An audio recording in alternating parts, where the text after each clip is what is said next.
Hello, and welcome to Decipher This, a podcast about music and technology from Ensemble Decipher. I'm Joseph Bohigian, and we have a very special crossover episode today between Decipher This and the Other Minds podcast, brought to you by the Other Minds Festival in San Francisco. Joining me now are Bora Yoon and Joshue Ott. Bora Yoon is a Korean-American composer, vocalist, and sound artist who conjures audiovisual soundscapes using digital devices, voice, and instruments from a variety of cultures and historical centuries to formulate a storytelling through music, movement, and sound. Joshue Ott is a visualist and software designer who creates cinematic visual improvisations that are performed live and projected in large scale. Welcome to the podcast, Bora and Joshua. Thanks for having us. Hello. Thanks for having us. Yeah. So, Bora, in a lot of the performances of yours that I've seen, you're always very thoughtful about the visual elements, whether you're working with video or the unique instruments that you use. So could you tell us about your interest in multimedia work and how you started your collaborations with Josh? Yeah, thank you.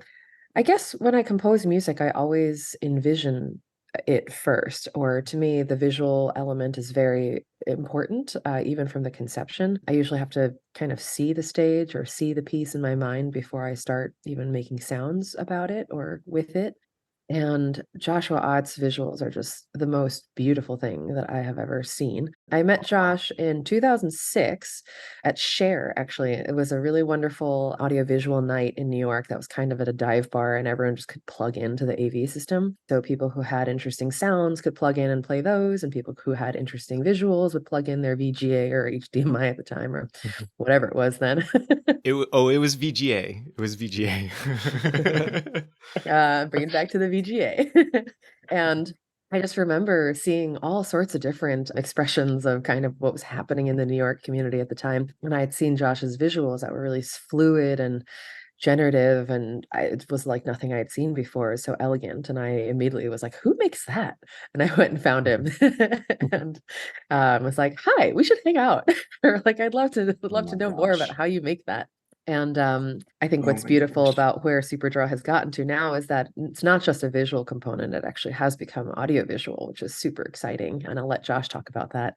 So whether, it's multimedia, whether it's object oriented or whether it's costumes are even thought of in the kind of presentation, I think about the scale of a performance venue. I think about the scale or the thematic or kind of even historic aspects of maybe the venue that we're in. And if there's ways in which music and visuals can tap into this sense of where we are and place, how to make things more immersive, I guess. These are all aspects to me of how we take something that is normally proscenium based and perceived from a very presentational lens to then becoming much more circular and much more immersive. Because I think that's where the most exciting and the most memorable experiences of performance happen, is when all the senses are activated and brought together to transport people, essentially. And yeah, Josh, I'd love for you to speak about your beautiful program, SuperDraw. Thank you. Do you remember what was our first gig together? Was that the Stone? I think it was the Stone. It was John Zorn's venue in New York City. At the time, it was in Lower East Side. The old one, the small little black. Yeah, the black box on Avenue C. Yeah. With the super janky basement. The green room was like the basement, and it's all like dank and musty and stuff. Oh yeah. I love that you remember seeing my stuff at Share and that you mentioned Share at all. That was such a wonderful. You're right. Me as a visualist, I was born at Share, like as a visualist. That phenomenon was so special because it really was this like anybody could just show up and do anything, and there was this creative openness and freedom to play and try things and fail.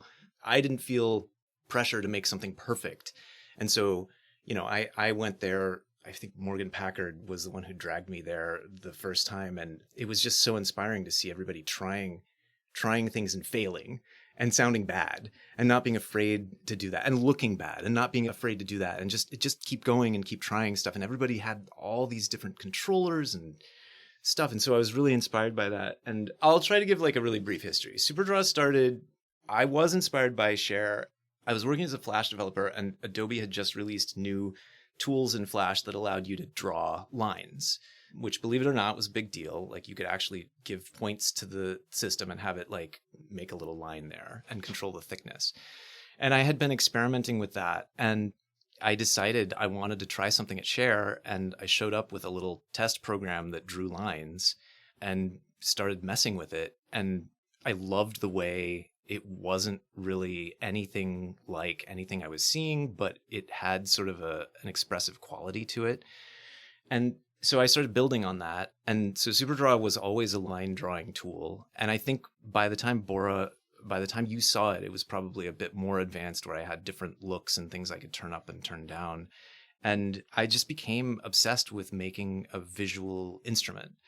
And for me, that meant focusing on what I was hearing and interpreting it as an artist and making decisions about what I'm hearing and how that should look. And doing that in the moment, on the fly, as an improviser. And I kept working on it and adding features. And I think it's been like it's been a long time. It's been 15 or 16 years of development on this thing. And over the years, I've done a million different variations of it and added everything, including the kitchen sink, as features to it. And yeah, Bora mentioned it's now not just a visual instrument, it's an audio-visual instrument. But the thing I want to say about working with Bora is that every collaborator that I have is special, and working with Bora, like, I can tell, like, from the first performance whether this is going to work out. And like, I knew it, that at the Stone, at that first thing, I could tell, like, just the way Bora approaches sound and the way she's experimental and improvisatory, it fit really well. And there was this kindred, I don't know, feeling of entwining in the moment and in the thing that we were creating, which was becoming something bigger than the sum of its parts. And I think when these things work, that's such a beautiful and desirable thing for me. And it's what I dream of as an artist and improviser, making a visual instrument, is to make this thing that is like, giving the audience another viewpoint into what they're hearing, but also just like making something that's taking us into another world. Yeah, so now it makes sound. And Bora has been very gracious as a longtime collaborator to let me make squeaks and squawks and crazy sounding things along with her beautiful voice. And as even like some of my favorite things that I've done with SuperDraw orally involve Bora's voice. She made me, at Impact actually, made me this, just like on the crappy computer mic, I think it was like a 10-second sample of your voice going from a tone into a breath into a shh sound, and that progression is such a fabulous, I love that sample so much. Anyway, it's interesting because you're using it in a granular way in that capacity. Right. And I think the thing that I love also is the fact that I think in new music, or when we go to concerts these days, I think it's more and more expected in the 21st century that it is an audiovisual experience, that lighting is somehow involved, that projections, or sometimes I think about this in the classical or contemporary world, especially in the classical world. People think that they're done once they've got stand lights and they've got concert lights and that's it. And I'm like, no. Actually, I think people more and more these days not just expect it, but desire it. It creates an enormous dimension. Like, to me, Josh's world that he brings is like, it's a visualization of the emotional weather that I'm trying to paint a lot of times. And so when we make set lists together, that's our overlap, is like, what is the mood of this song? And like, what is the place of this song? This is a dark, warm evening breeze that's threatening, violent, but calm in Bangkok at 5 a.m. Go, so it's descriptors like that, or like, this is bright dawn. It's a morning song and it's a spiral and it's 8 a.m. right? Or something like that. To me, it's like, it's a feeling. And Josh takes that feeling and runs with it and makes just the most beautiful, generative, expressive environments that I think they work in tandem so well for the audience member who perceives them synergistically then, where the audio and the visual support one another and create, as Josh said, kind of an environment that's larger than the sum of its parts, and taking people places. You mentioned your recent performance at MPAC, which is the Experimental Media and Performing Arts Center at Rensselaer Polytechnic Institute in New York. That space really seems like it provides a lot of opportunities for multimedia performance and spatialization of sounds. Yeah, the facility at MPAC is just out of this world. It's state of the art, absolutely. Created by Johannes Goebel, who founded ZKM in Switzerland and is just essentially acoustic royalty. It is the home of the high density wave field synthesis array. Wave field synthesis has existed prior, but this is the version that is the most high density, as in 256 channels or times however many arrays they have now, an extraordinary number of array boxes that they can assemble to create, essentially to create 3D sound. It projects audio holograms within the space and kind of these vertical columns that are invisible. And so they have a wavefield system which places sound in 3D, as well as an ambisonic system, which is in surround and multi-channel around you in an orb or in kind of a circular format. That's the one where you can sense it with your ears and your body senses as to where the sound is coming from directionally. Wavefield synthesis is actually derived from a very algorithmic process that essentially generates it from the arrays linearly and then projects it outwards. So it's not as directionally heard, but for that reason, kind of that much more a novelty to kind of be able to place a sound like a ghost, like right next to somebody, or that a sound can bristle by and really create this sensation that I think is probably what I think Edison was enamored by when he first made the phonograph, when he thought that truly that these were recording ghosts, or that audio, because it's formless and non-embodied, that, you know, it became in some strange way, I feel like it harkens full circle back to that, or even the dawn of photography, where people thought when you took a photo of someone, you might have captured their spirit, or that is there something to that? This technology is kind of uncanny in that kind of way too, in that sense that you're like, wow, that sound just passed by me, but is that, you know, you obviously that was synthesized and created, but and so when I think about that theatrically, that's really exciting. It's like how, because I always think about how do you craft an experience for a listener in a 60-minute concert, 75-minute concert. What kind of journey are you taking people on? What is the emotional weather as it transmutes and transforms and transports people? And so this idea of how you open up the senses or still create aural surprises, visual surprises, ways in which the audio and visual can interact, that became a lot of the language that was kind of the through line of Kinetic, which is the show's name, which we produced and commissioned by MPAC at RPI. Yeah, and I would say that working at MPAC was, I mean, it was such an amazing pleasure to work with that staff, and those technologies, both the wavefield synthesis array and the ambisonic Studio One, the theater spaces there, they're just incredible. And that staff is so eager to try new things and so open to experimentation and like helping us see our creative vision through, that I want to live there. I mean, I was joking about hanging a hammock like in the rafters above Studio One and just like joking, not joking, like actually living there so that I can just like sneak in at midnight every night and like do more experimentation. But yeah, I'm completely in love with that space and that whole process. And they really supported Bora's vision and helped us like realize it in this absolutely incredible way that I don't know any other place that's like that in my experience. And their eagerness to just support and give us tools, I don't know, it's just amazing. Yeah. It's such a treat, and it's also really hard to, I always had a footnote in my mind being like, don't get used to it. It was like, you can only do it here. So that's also kind of one thing to like when you develop a show at a place with such incredible facilities of like, okay, how does this translate to you know, like normal venues? Yeah. I'd like to ask about movement as well. It's something I've talked to you a lot about, Bora, with your work with Ensemble Decipher recently. And I read with your performance at MPAC that you use Joshua Superjaw software instrument with Mimu gloves. Yeah.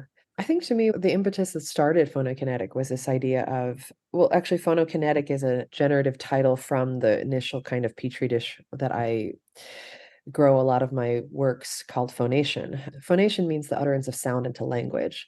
I'm always interested in seeing how objects or sounds and instruments become kind of phonemes to create a larger working language and structure and kind of different ways to create audiovisual ideas. by using the associations of sound as kind of these bits of language. So phonation then from there birthed phonokinetic, which is to me the gestural version of phonation that then implements the Mimu gloves and other gesture technologies that we're thinking about now as a way to take it out of just kind of the staid concert area footprint of I guess, a concert show and go fully theatrical with it. And to me, the core of it was if I can somehow bring what I think is the freedom and momentum and gesture and language that I feel when I dance with, not that I'm necessarily a dance, but like literally physically separately when I dance versus when I actually make music. Those are the two places where I feel truly transported very separately. And I wanted to see the overlap and the synergy of where gestural and dance language and musical language can come together, and audiovisual music, essentially. How can we bring all of these sensors together so that one gesture, while it can be seen in just a physical gestural way, how can that gesture also be, as a side product, have an audio sweep that goes with it? How can that also potentially draw something or create a shadow somewhere and create a corollary with the world that is painted on the projections?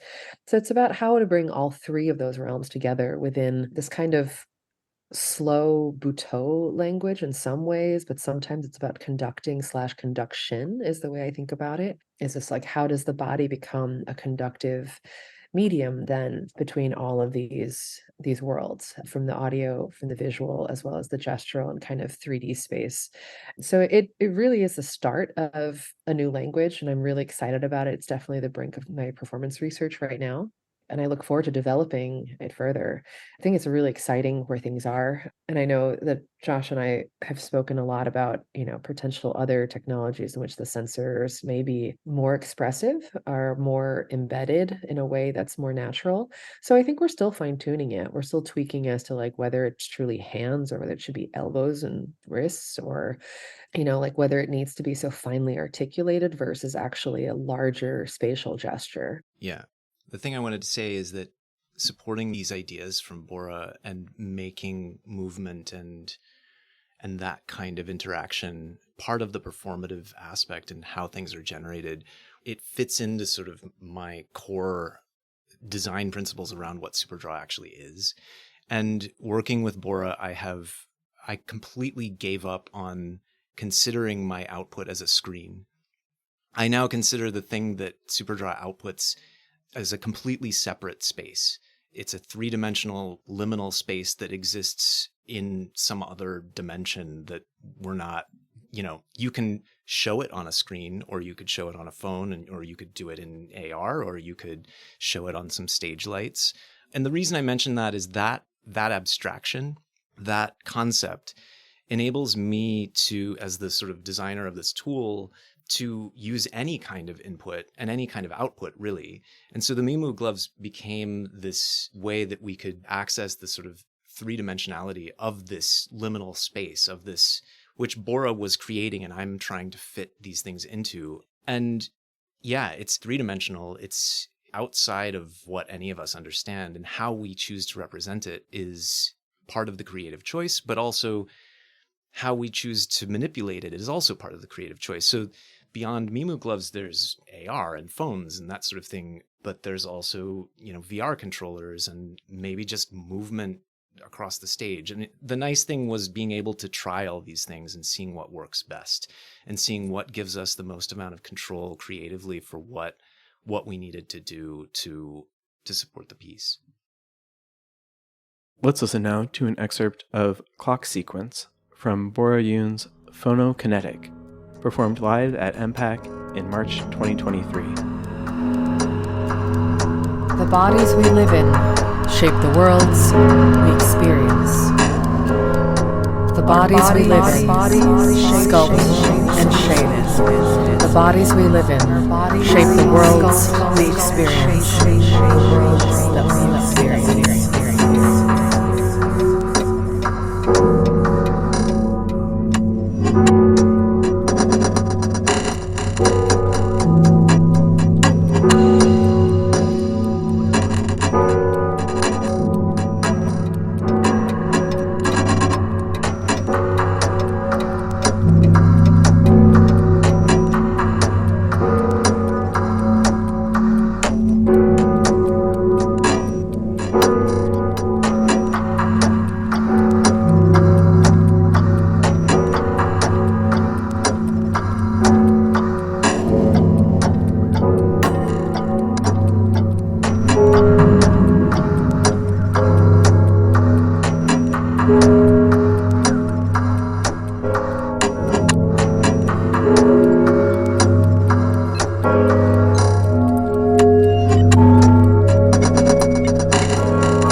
You'll be performing together at the last night of the Other Minds Festival in November of 2023. So could you give us a little hint at what's going to be in store for that performance? Oh, yeah.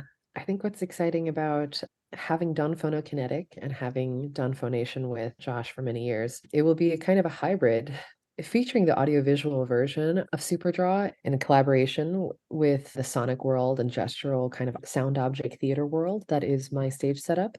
So it will bring both of those elements together in a really immersive screen behind to create an evening length kind of arc of different environments and sounds and different kind of soundscapes in which we take people. I call them kind of different soundscapes of different weather and different times of day and night because that's kind of what they feel like. Yeah, I think there's going to be more details fleshed out, but I know that Josh is ever working on new patches and exciting new things that are either fluid and tonal, sometimes jittery and glitchy, beat oriented. So it's really exciting actually at this phase to be collaborating with Josh as a audiovisual collaborator. I've often collaborated with beatboxers or people who produce beats or things like that because I specialize or with where I sing and my register. I can take care of the high end really well, and I can take care of the mids and kind of this like the tonal language of the world. And so the opposite complement of what I do would be kind of the low end and the beat architecture. And I'm excited that Superdraw is really developing into such a beast of an instrument and collaborating in that kind of capacity too, where I think it's going to be much more like an audio producer in some ways, where like Josh is laying down kind of the groove and the beat or things like that, and then the song starts from there and it'll evolve. And so I think this is a new threshold for us and it's exciting.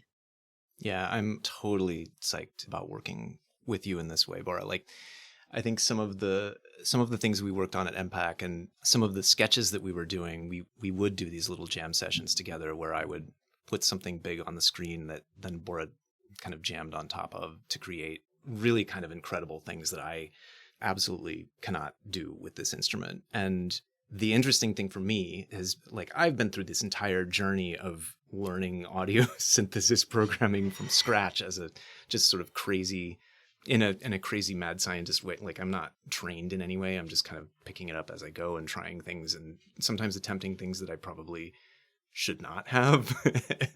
And sometimes those work out well and sometimes they don't. But the really nice thing is designing these things so that we can fit together and intertwine in this really amazing and beautiful way. It's been an incredible journey, like making that happen and figuring out how that works. And yeah, I'm super excited to show more tricks. I mean, I have lots of input things that I've been working on and things to try. So there's definitely going to be some new stuff, and there's definitely going to be some of our highlights. Bora, you're also writing a piece for Ensemble Decipher called Cat's Cradle, which turns a giant constellation of strings into an instrument that's manipulated by the performers, becoming a sort of large version of the string game that a lot of us played as children. So could you tell us about the genesis of that piece and what people might be able to see when we premiere it in October? Yeah. Cat's Cradle is kind of an extension of the idea we were just speaking about of gesture, of how does gesture become attached to then interesting sensors or interesting ways to be able to parse data and turn that into sound in a very interesting way. I'm really excited about the world premiere of Cat's Cradle, which will happen this coming October, actually just before Other Minds then. Yeah, a few weeks before. Yeah, because it's a real departure, I think, from the work that I've been doing in terms of audiovisual multimedia work that's usually bound to a screen and to objects, to then becoming just singular one concept, but just scaling it out to an architectural level. It's somewhat loosely inspired from Ellen Fullman and her long string instrument, or it's a very different string instrument, that one. And Ellen's long string instrument is a 50-foot string instrument that is tuned in just intonation and bound to resonance boxes, which essentially turns the room that you're in into the resonator. So it's kind of like a large inverted violin. So just in terms of structure, I suppose, influence an idea. But the way Cat's Cradle works is a very different string system because it's with these golf tethers. They are very well known and kind of iconic with the Princeton Laptop Orchestra, Plork, which is where I did my grad studies at Princeton and worked with Plork to kind of hatch this prototype. I noticed from like my first year in Floric many, many, many years ago that the strings were kind of this interesting fluorescent pink color. And I always thought, hey, is that blacklight reactive? And it turns out it actually is. And this is how I usually in my work, it starts with a phenomenon. It's usually some kind of thing I notice, an interesting sound, an interesting feature, and then I just kind of lean into it and be like, what can we do with that? How can we judge that? What is that? There's something interesting there. And so the fluorescence was very interesting to me, being like, that means that we could totally light this a really interesting way, not just pull these two strings out of a box in the ground and have an XYZ sensor, which is really cool. But I feel like the gesture kind of stopped right there. And then it stunts a little bit at, oh, here's my gesture to make this sensor do something, which instead of a gesture that's more dance oriented and the sensor, it happens to be responding to the dancer's gesture. So it definitely lives in that uncanny valley between, is it dance or is it gesture or is it a sensor performance?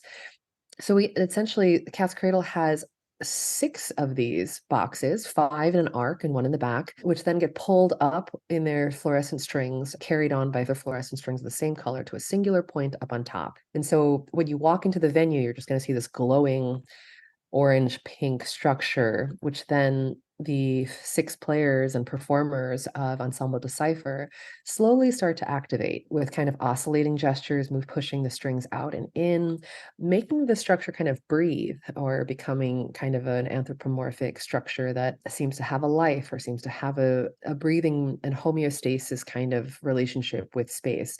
And as each performer then creates shapes in opposition or twists and turns, the sensors are then connected to a large intricate max patch, which is enabled through flucoma, which is fluid corpus manipulation, to be able to train the gestures, train the positions to be able to generate different oscillations of sound, bring off different harmonics found in the spectral field of that particular pitch. So it changes the timbre and the quality and sometimes even the rhythmic quality of the sounds. Visually, what do you see? You see a really fascinating kinetic sculpture that essentially then gets manipulated over time to create these really fantastical geometric shapes that are symmetrical. And 2 performers come down to the front and then proceed to play Cat's Cradle verbatim, the children's game with the long string, which is with the same day glow string.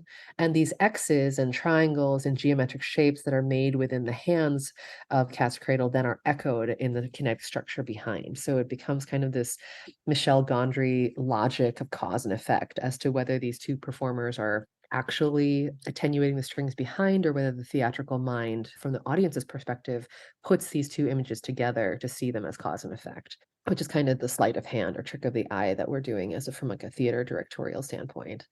So it's really like nothing I've done before. Sometimes I don't quite know what to call it. Is it an installation? It is an installation. It's certainly installed in the space and it takes quite a bit to get it up in place. But it's a kinesthetic instrument. It's an audiovisual kinesthetic instrument that's sensor-based. It's also a kinetic sculpture. It's a sensor sculpture as well as a musical performance. And so I'm really excited about it because I think it truly is something very new, or even in my kind of repertoire of works, I'm like, yeah, I'm not even sure what category to put this one in. But, it truly was born out of, first of all, just like the unique skill set that Ensemble Decipher has as 6 very adventurous and very innovative performers who all work within the audio, visual, and multimedia fields, using sensors with Mari Kimura's music sensor, with laptops, with spatial speakers. So this is just such a wonderful collaboration synergy to bring together 6 like-minded people who do specifically work in the crux of a very exciting and innovative field that is still kind of, I see it as like the cauldron from which all new innovation and like multimedia things happen is at the edges.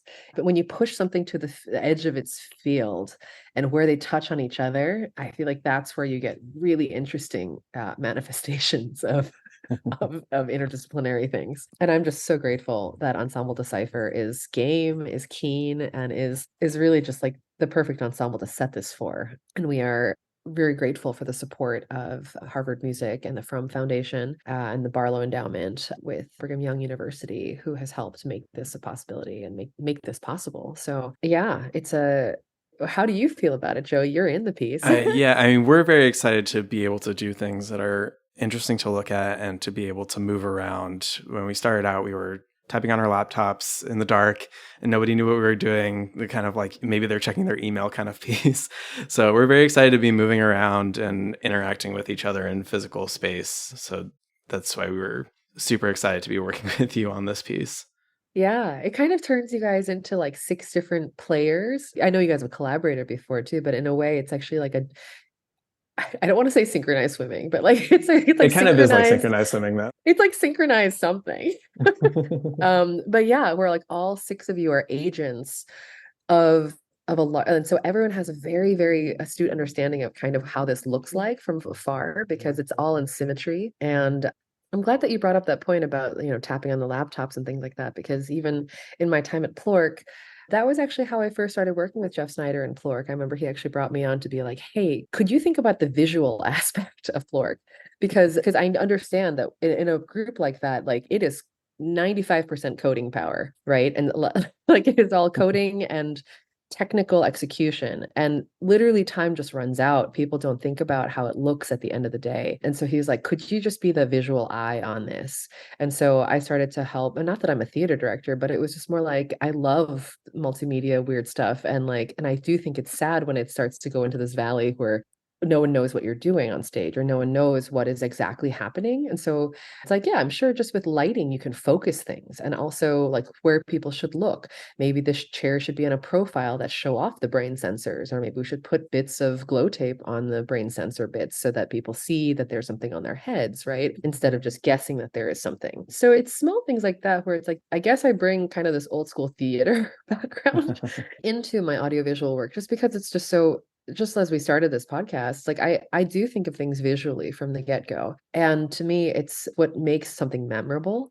I think that's something I always strive for, is always like, people might not remember the title of your piece. They might not remember like what song that was, but they'll be like, the song with the harmonics, or the song with the slapping of the guitar. Like they'll remember something the thing that's memorable is what's going to stick with them. Maybe not necessarily the exact title or how to look it back up again on Spotify.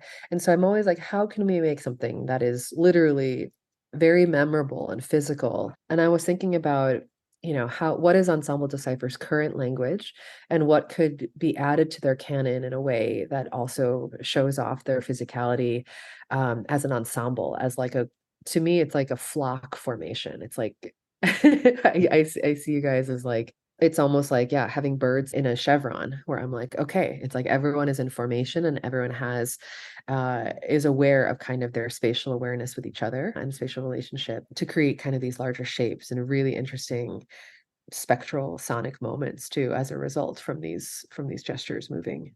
Great. Well, you can see the premiere of Bora Yoon's Cat's Cradle at Roulette in Brooklyn, New York on Monday, October 23rd, 2023, performed by Ensemble Decipher. And a few weeks later, Bora and Joshue Ott will perform at the Other Minds Festival on November 18th of 2023 at the Taub Atrium Theater in San Francisco.